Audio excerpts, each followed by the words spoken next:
It's a story that doesn't seem to make a lot of sense. A young man is driving his car down a country road several miles away from his house. He runs out of gas, and with his cell phone in his pocket, he begins to walk home instead of calling for a ride or calling for help. He leaves his wallet in his abandoned car. Then, as he's walking down the middle of a lightly traveled country road, he does not hear or see an approaching vehicle, which strikes him and leaves the scene. That's the conclusion of the initial investigation into the death of Stephen Smith. But his mother and a whole lot of other people in the low country of South Carolina think there's a lot more to this story. And a lot are questioning whether there's any connection to the Murdaughs. Tonight, we have reaction from Buster Murdaugh to the accusations that he is somehow involved in the death of Stephen Smith. Plus, for the whole hour, Stephen's mother, Sandy, will join us live to talk about her son, his unsolved homicide, and what she's doing to try to get some answers that every mother deserves. I'm Vinny Politan. Thank you so much for joining us tonight here on Closing Arguments. This next hour is important, absolutely important. We're talking about an unsolved case here, so let's get right to it. And we begin with Alec Murdaugh. You know, we've been covering this trial. We've been covering everything surrounding this circle of things, of strange occurrences and deaths connected to Alec Murdaugh and the Murdaughs. And tonight there's more to this story. And there's more to what this is. We don't exactly know yet, because the level of investigation that was needed to be done was not done. So let's talk about Stephen Smith. This is an unsolved homicide. No matter how you look at it, whether it's a hit and run or something much, much worse, this is an unsolved homicide. Someone is responsible for the death of Stephen Smith who has not been brought to justice. And it needs to happen. It absolutely needs to happen. Now, there are some whispers in the low country, South Carolina. There have been. You may be very familiar with what those whispers are. If you spent any time at the Carlton County Courthouse like I did, you heard them. If you've watched any of the documentaries connected to Alec Murdaugh, you have heard them. So tonight we're going to get some more firsthand accounts of what exactly is going on in the relationship and related to the death of Stephen Smith. I will say this, those whispers connected to the Murdaughs in one way or another, that somehow they involved themselves or connected themselves to the death of Stephen Smith. But where are those connections exactly, and why were they trying to connect themselves to this case and this investigation?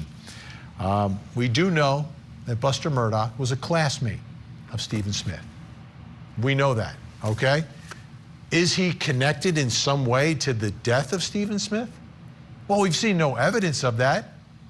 We've never accused him of it on this show. The only thing we've said is that he's a classmate, and for whatever reason, his name comes up in some whispers and some documentaries because of the nature of this case being completely unsolved, and some relatives of Buster may very well have attempted to connect themselves to the investigation or the case involving the death of Stephen Smith. So there's a lot of weird things going on here that just don't make sense. And since Alec Murdaugh's been convicted already of murdering 2 members of his own family, I mean, nothing is out of bounds in this investigation because of the level of influence that this family has had for years that should no longer exist at this point. So we're talking about Buster Murdaugh.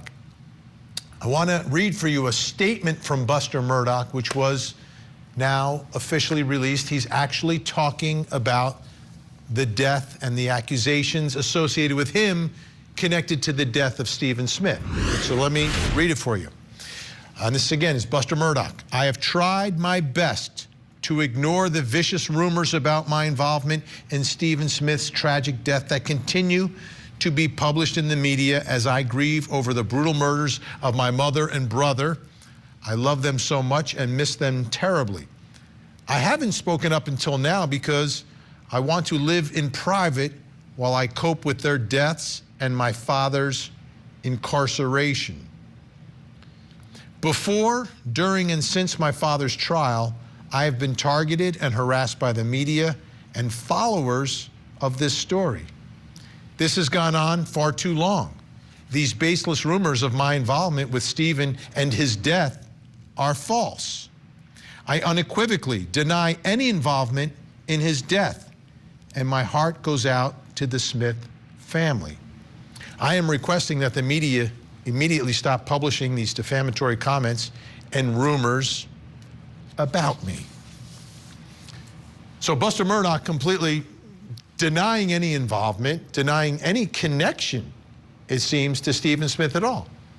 And up until this point, this is the first time we've heard from him. So it's good to have his side of everything that's going on here.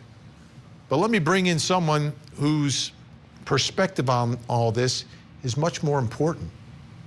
Special guest joining us tonight by phone from Barnell, South Carolina, Stephen Smith's mother, Sandy Smith. Sandy, want to make sure you can hear me. How are you doing tonight? Elated tonight, and thank you for having me on your show. That's good to hear, Sandy. Before I hear any response from you to this statement released by Buster Murdaugh, there are a lot of people who may not know the story.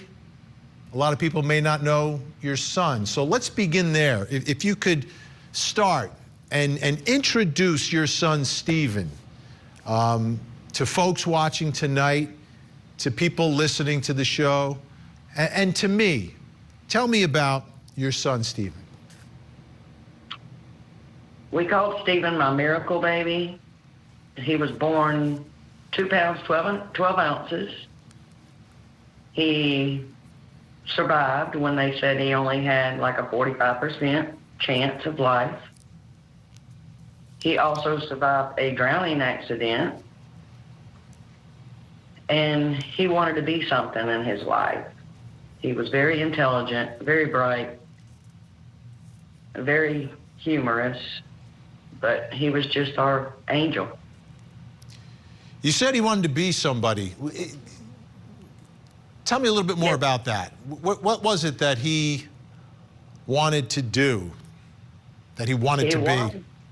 He wanted to be a doctor, so he could go to overseas and help children that do not have medical care.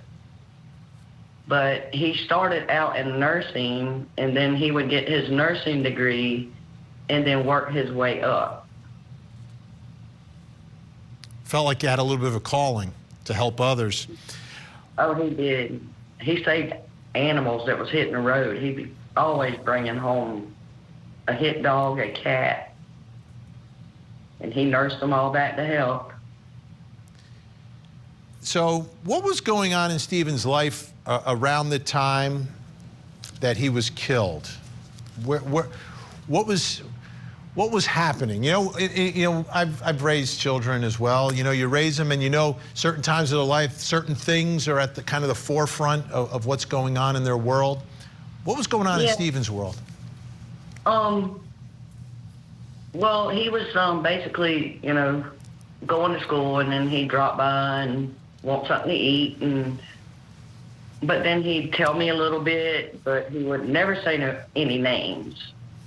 He told me that the last week that I saw him, the last weekend, which was the weekend before he died, he said he had a fishing trip planned for the following weekend, or roundabout, to Key West. He was going on a fishing boat, and he was so excited. And I said, wow, who are you going with? And he said, it's an important person. But he never said a name, and he had a new phone. And I said, oh, where'd that phone come from? And he said, a friend got it for me. But he never said names, but he was very secretive, in the last few months of his life. Why do you think he was? Why do you think he wasn't sharing everything that was going on? I think, he just wanted his personal life to be his personal life. And he knew he never really had to answer to us for who he was. Because he always said, I am who I am. And tell us a little bit more. But what I am who I am. What did he mean by that? He had this little card that he toted in his pocket, and it said, I am who I am. God made me, and God don't make mistakes. That's awesome. That's pretty awesome. Yes, he was awesome. Let's focus in on that day. What did you talk to him that day at all? Did you talk to anyone who did interact with him that day? He had school that day, so he was in Orangeburg, and his twin sister Stephanie told me that he had came home and he got a shower, and then he said he would be back later, and he never came back. All right. So where is he going to school? Where is he living, and who's he living with? All right. During school days, he would stay at his father's house on Joe Malley Road. Okay. And on weekends, he would stay in Barnwell with me. Gotcha. So he said he was going. Who did he tell he was going out, and about what time? Do we have times? Do you have any sort of timeline? He said, I'll be back. So he left around 5. And he owned a car? He did. And was that the car that he took that day? It is. Yeah, that yellow, I call it the yellow banana. So my understanding is that the car ends up on the side of the road, and reports are that it was out of fuel. Does that make sense to you? No, because if he was out of fuel, he would have immediately got out of the car, went in the woods, and called his sister. Because he didn't like strangers, I guess you would call it. He didn't want anybody stopping. So he would hide in the woods, and then he would call his sister, hey, my car's on the side of the road, tell where he's at. And they would go and they'd see the car, and then they'd call him and say, well, where are you at? He said, well, you just passed me. And so they'd come back and say, well, where are you? And then he would walk out of the woods. So did anyone that you've spoken to or know about talk to him after the car is on the side of the road? I do not know. And I know the first call would have been to his sister because she lived right down the road with him on the Joe Malley Road, about 3 miles from where his body was found. And so he would have called her to come get him, which he's done several times. Which he's actually done in the past if he's gotten stuck somewhere. Right. It makes sense. They're twins.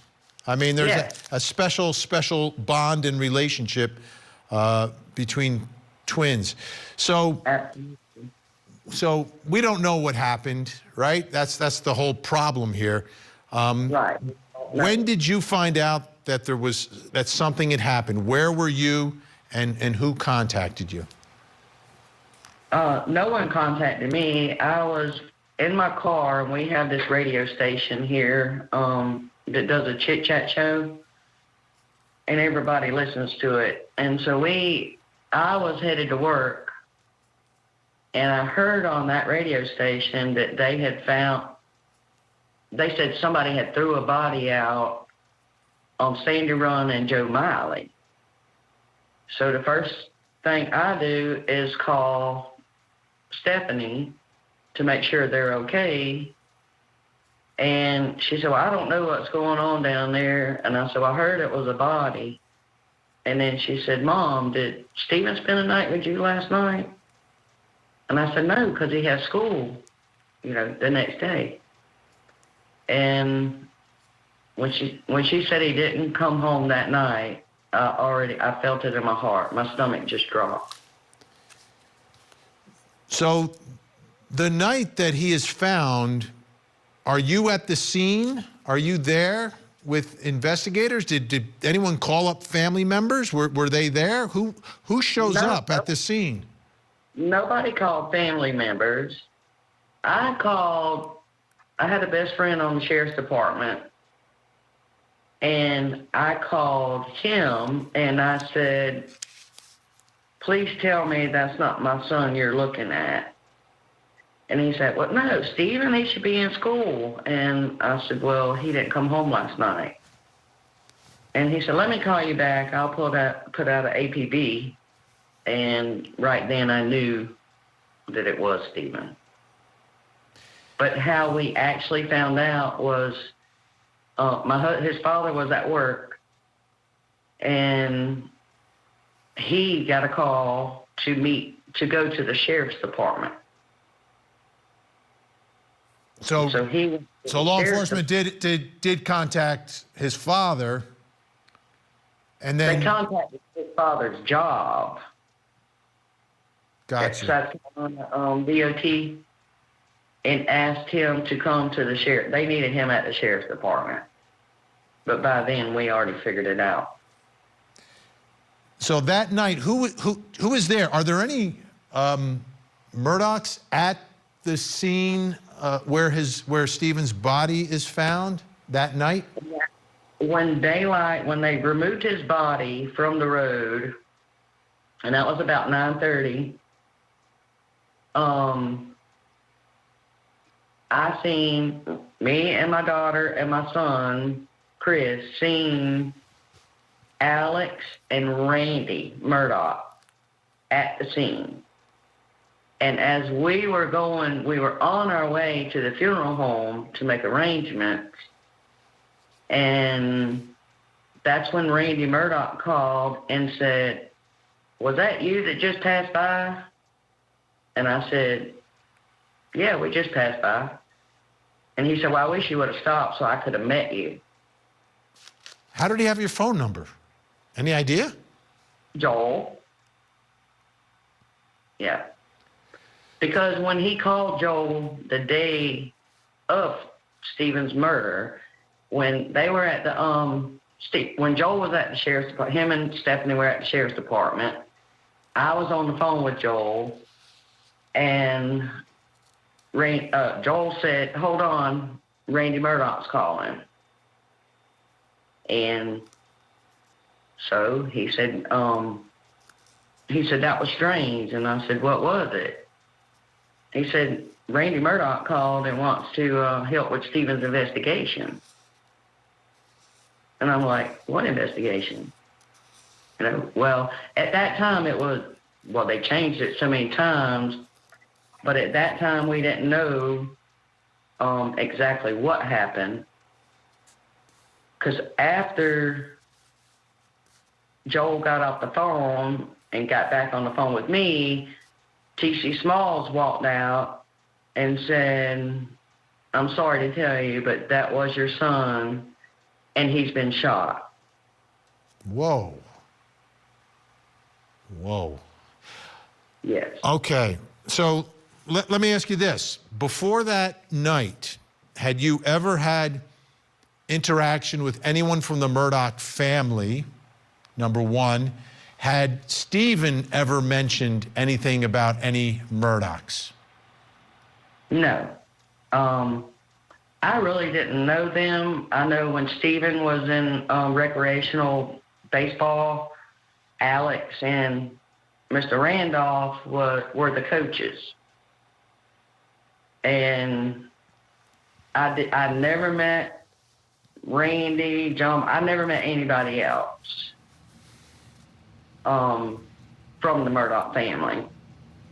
But I mean, I've seen Buster at some school functions and stuff when we had to go to school. And they, at the Stephen and Stephanie's graduation, he graduated with them. So, but I only knew Mr. Randolph from, I was a manager at the Exxon, and he would come in and buy a pack of cigarettes every day. Gotcha. It's such a small community, so everyone kind of knows each other, but not really a big part of your life. All right, Sandy, Sandy's going to stay with us the whole hour, and really appreciate that, Sandy. We want to really understand where we are in all this, because today a huge development in this case, a big development that I think is going to help us get to where we need to be, which is an answer for Sandy. Take a listen here. This is Ronnie Richter and Eric Bland today making a huge announcement. Sandy Smith has never accepted the conclusion of the cursory investigation that followed his death that concluded that his death was a result of a hit and run. And it is our job today, it is our honor today to launch a new investigation into this death in the hopes of finding real answers to the questions that still persist surrounding Stephen's death. What we're going to do is start over. We're going to hire experts who are going to come into this case with a fresh set of eyes, with an open mind, without any preconceived conclusions, being objective, and wherever the facts go, that's where the investigation will go. This is big. Let me tell you, this is monumental.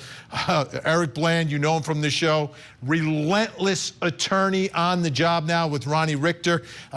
Eric's going to join us in just a moment. Sandy is staying with us. All that plus coming up next hour. In Park City, Utah, get ready. A-lister Gwyneth Paltrow on trial accused of causing a skiing accident that resulted in serious injuries to an optometrist. Will the jury believe Gwyneth's story that she's actually the real victim? We are live from the courthouse with the latest. It's your duty to hang around and render aid, even if you didn't cause it. Now, she caused it. Gwyneth Paltrow, the Hollywood actress, being sued for a ski collision. This is a he said, she said on the slopes. The injured skier claims Paltrow ran into him, causing serious physical harm. I'd like to be vindicated. She denies the allegations and is countersuing for $1. Now, a jury will decide, and Court TV will bring it all to you. The Gwyneth Paltrow ski crash case. Live coverage begins this week only on Court TV. Hurry, offer ends soon.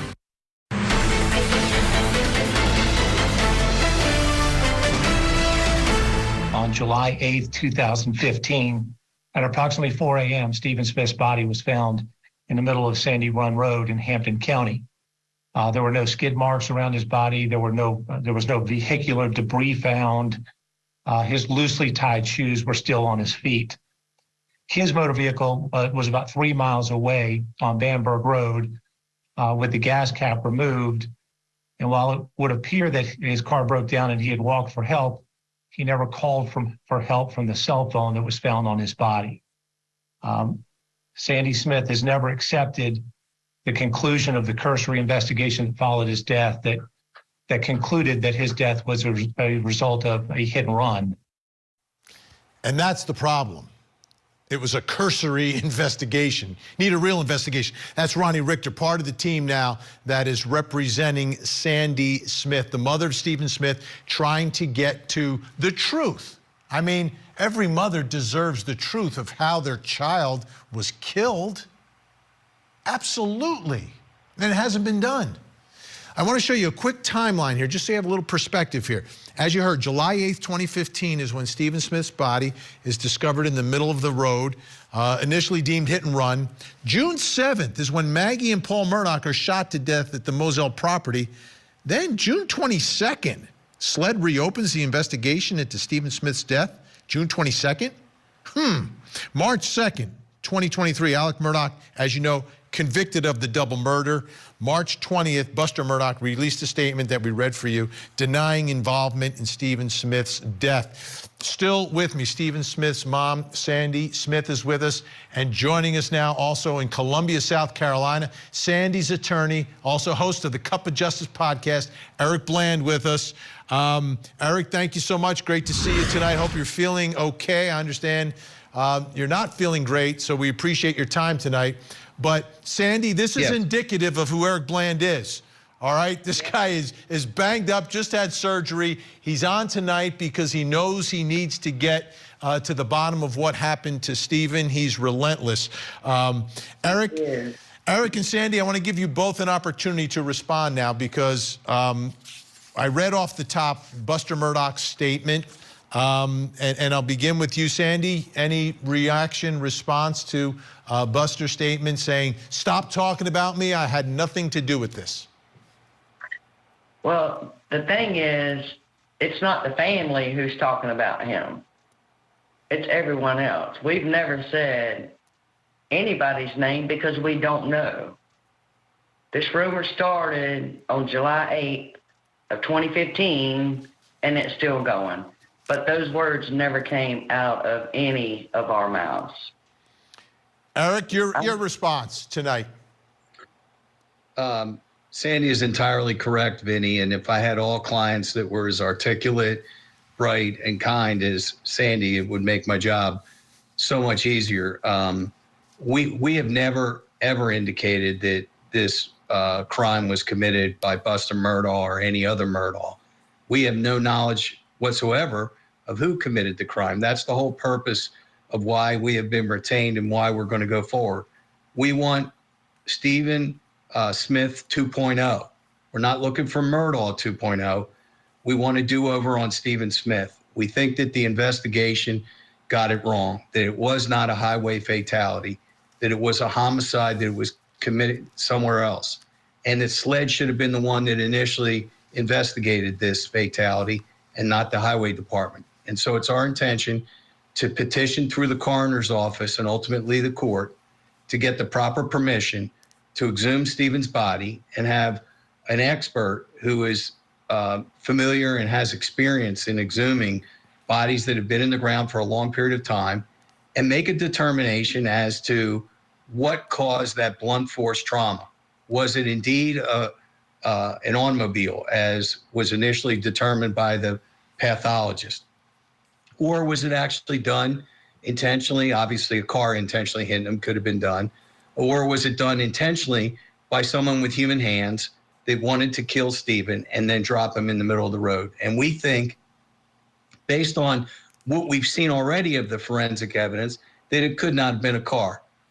Stephen was wearing loose shoes, Vinny. They would have gotten blown off his feet if he was hit at the speed it would have taken to do the damage to the rear of his head. We know that he didn't have any bumper marks on his legs or on his hips or fender marks. You would obviously have that. So we think that Stephen was killed somewhere else. And it's our intention to find out what happened, not who did it. That's not what we are. We're not whodunit people. That's the job of law enforcement. We want to work with law enforcement. We want to share everything that we get with law enforcement. Yes, it would be great if it was a two-way street, if they could have told us what they've been doing since July of 2021 when they reopened this investigation. They have not, but that's okay. If they want it to be a one-way street for now, we'll share with what we get. But we intend to hire a forensic expert, a pathologist, and an accident reconstruction person. And just want to let folks know, and we talked about this last week, the GoFundMe account, the last I checked today, Sandy, was up around 72,000 or so, and still continuing to increase, which is great news. We'll give you access to the experts that Eric is talking about. Absolutely. And I know you've been very thankful to everyone who has donated. It's amazing, the outpouring from the community who wants a mom and a family to have an answer, and they want a young man who should be alive today to have justice. Everyone deserves justice.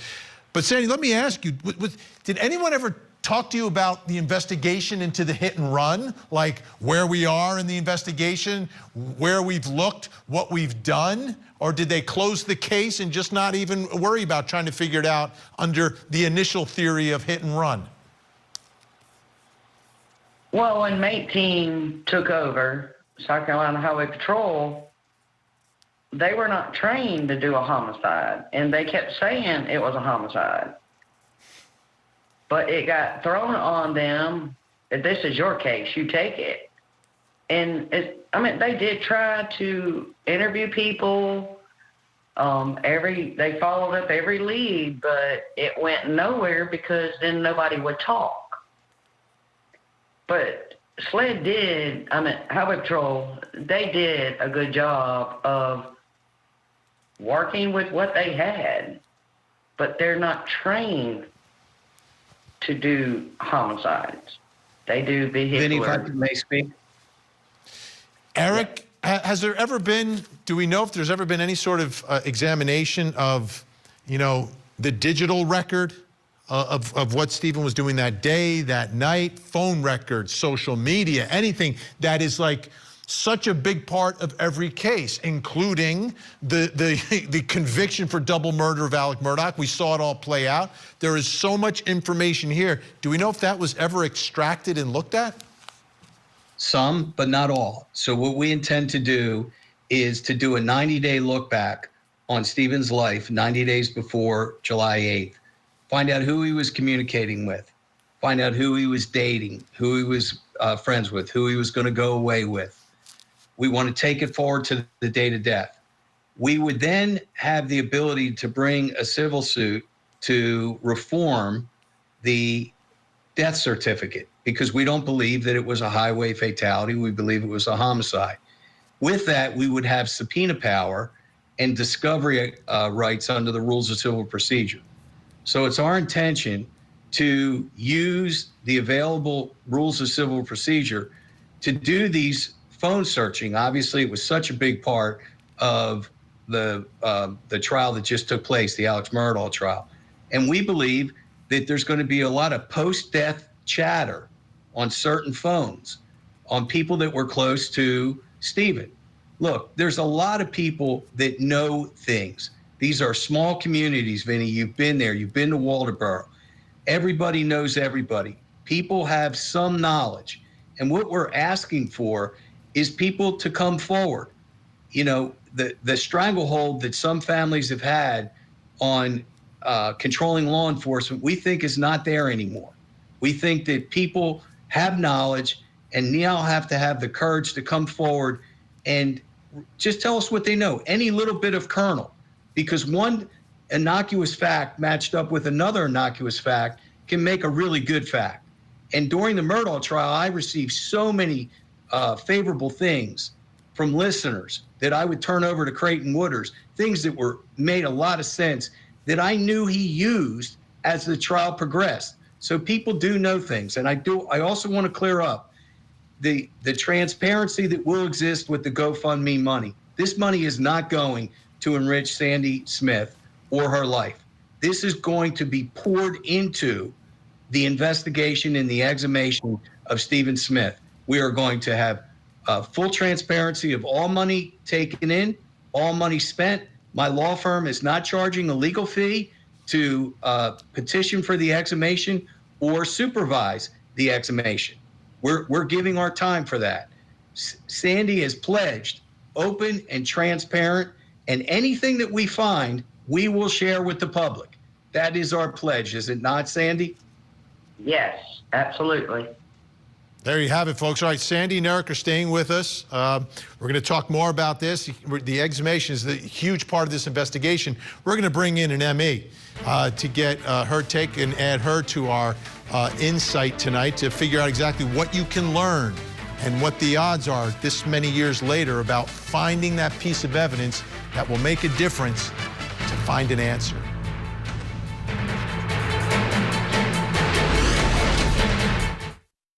Gwyneth Paltrow. The Hollywood actress being sued for a ski collision. This is a he said, she said on the slopes. The injured skier claims Paltrow ran into him, causing serious physical harm. I'd like to be vindicated. She denies the allegations and is countersuing for $1. Now, a jury will decide, and Court TV will bring it all to you. The Gwyneth Paltrow ski crash case. Live coverage beginning this week only on Court TV. 5-8.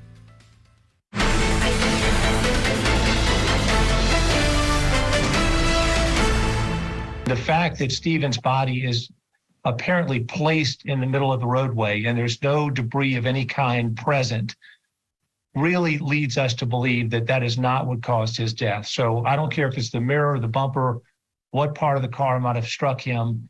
It just makes no sense to us that he could be struck in that fashion badly enough to cause his death and there be no vehicle debris of any kind whatsoever. So we hope by presenting this to the court that they will see that there is good cause shown, why an exhumation is proper in this circumstance, and that is the key part of the investigation. What a big day today. That's Ronnie Richter, part of the team that's representing Sandy Smith. They're trying to get their son, her son's body exhumed, Stephen Smith. They claimed it was a hit and run back in 2015, but it was a very cursory investigation. And the real investigation began today, folks. Today's really day one of turning this thing around to get an answer. Still with me, Stephen Smith's mom, Sandy, by phone. Her attorney, the other part of that team, Eric Bland, is with us. And also joining us tonight from Columbia, South Carolina, former medical examiner, retired forensic pathologist, Michelle Dupree is with us. Dr. Dupree, let me start with you. Okay, if they're able to petition the court, get Stephen's body exhumed, what would you look for, and what sort of things would tell you that this is not consistent with a hit and run? Well, Vinny, we would look for all sorts of things actually on the body. For example, we would look for something we call road rash. If you're hit by a car and you're pushed along the pavement or even a dirt road or anything, you're going to have evidence of that on the body. It's going to be bruises, abrasions, things like that. Also, if you're hit by a car, typically your legs are going to be injured.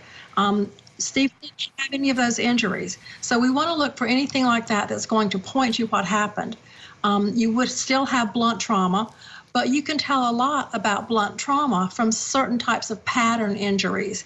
So if someone was hit by a car, say hit by the grill of a car, you may actually find those marks on that person, or hit by the rear view mirror or the side mirror. You may find those kinds of marks on the body.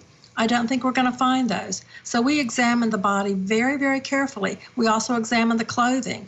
And we look at that totality of circumstances surrounding that death and put all of the facts together before making a determination. Sandy, let me ask you, what information has been shared with you from the autopsy and investigation into Stephen's death? Were they open with you and shared what they found? I actually, a mate team actually helped me file for a FOIA. And by doing that Freedom of Information Act, I have copies of like the whole investigation, the autopsy, and then I read it and it made no sense. And then I got the photos and I seen how badly he was beaten. That's not a car. But actually, the most I found out was through FOIA, and Mandy Matney helped me go through everything. Let me ask you, Dr. Dupree, how important will taking a second look with fresh eyes of the photographs from the scene be? I think it'll be very important.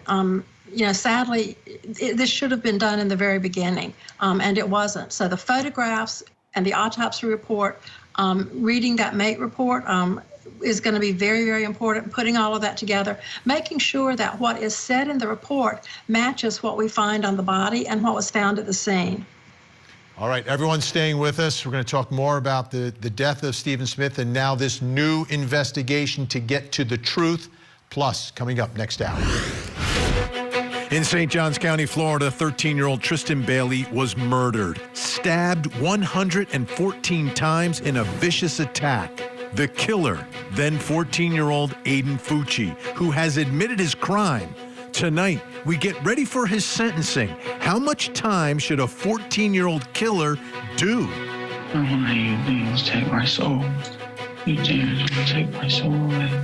I don't let you demons steal my soul. I don't let you what's going on? 16-year-old Aiden Fucci faces sentencing after pleading guilty to murdering his classmate. You'll see it all right here on Court TV. The sentencing of Aiden Fucci. Coverage begins Tuesday morning at 8/7 Central on Court TV. A couple is murdered in their own home. The main suspect, their only son. Nobody on that scene expected to walk into what they saw. Someone They Knew with Tamron Hall. All new episode tomorrow, 7/6 Central on.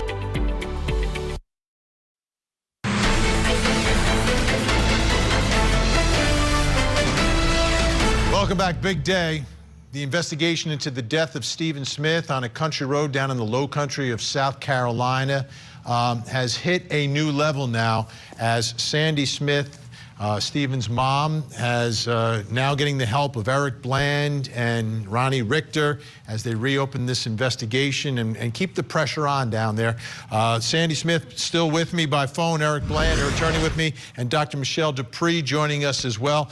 Eric, give us a timetable here on how long you think this process may take before you're able to get that order to exhume Stephen's body. Well, obviously, this is the first time I've ever done something like this, so I want to make sure that I dot all my I's and cross my T's, hire the correct experts, talk to people like Dr. Dupree, and I will talk to her tomorrow, understand what I have to show for good cause, because you get one shot, like Eminem says. So I want to make sure that I have the good cause necessary for a coroner to sign off on this, and ultimately, if necessary, a court. So that we hire the right people who know what they're doing. You know, there are a lot of people who are pathologists that look at people who died yesterday, and they make a decision as to cause of death. It's a completely different kettle of fish, as Dr. Dupree knows, to look at somebody 7 years later after they've been buried and nature has had its opportunity to infiltrate the crypt and the coffin and degrade the body further. It takes a special skill set. So I want to hire somebody that has done that. I want to hire people that maybe have had experience on trying to recreate a crime that took place 7 years ago. Those are the kind of things so that I can be properly educated when I open my mouth, that I speak with the proper force and authority. Right now, I'm just, I'm like a guppy, sucking it all up, learning everything. Day one. Dr. Dupree, what are the challenges 7 years later? Well, as you might expect, it's really going to depend on the condition of the body. I've been very successful and have exhumed several cases. And it is very possible to learn something new, or at least to verify or confirm what the original autopsy report said. But again, it's all going to depend on that condition of the body and putting everything together, not just looking at the autopsy, but looking at those scene photos, looking at the crime scene, looking at the mate report and all of that, and comparing that and getting the whole entire picture. Sandy, I want to finish this on an up note tonight. I'm looking at a picture of Stephen. I want you to, when you take a moment, you sit down and you think of your son and you think of the good times, the best days, what comes to your mind?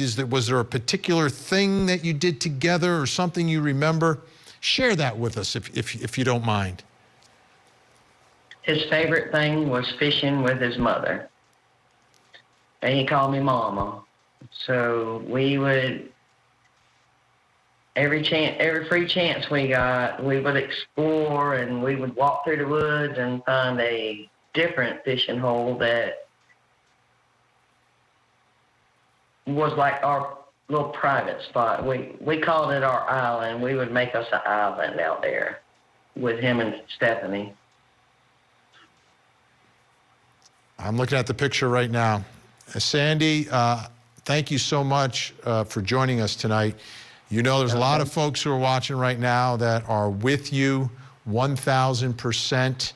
and everyone wants you to get that answer. I can't imagine, first of all, losing a child and then not knowing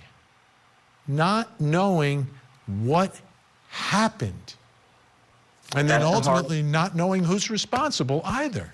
It's not fair, and I think today is such a big day and a huge step towards getting some sense of an answer. And I think we're going to get there. I really do. I'm so confident tonight, knowing everything that's happening and all the support that is there. So Sandy, thank you so much. Eric Bland, once again, you're lying there. It looks like you're in bed, you're in pain, but you're working for your client and you're helping us. We appreciate it, Eric. And Dr. Dupree, your expertise and your time is so valuable. Thank you as well. We will speak again, everyone. Thank you so much. Wow. And thank you, everyone, anyone who's watching who donated to that, thank you so much for doing that. It's amazing.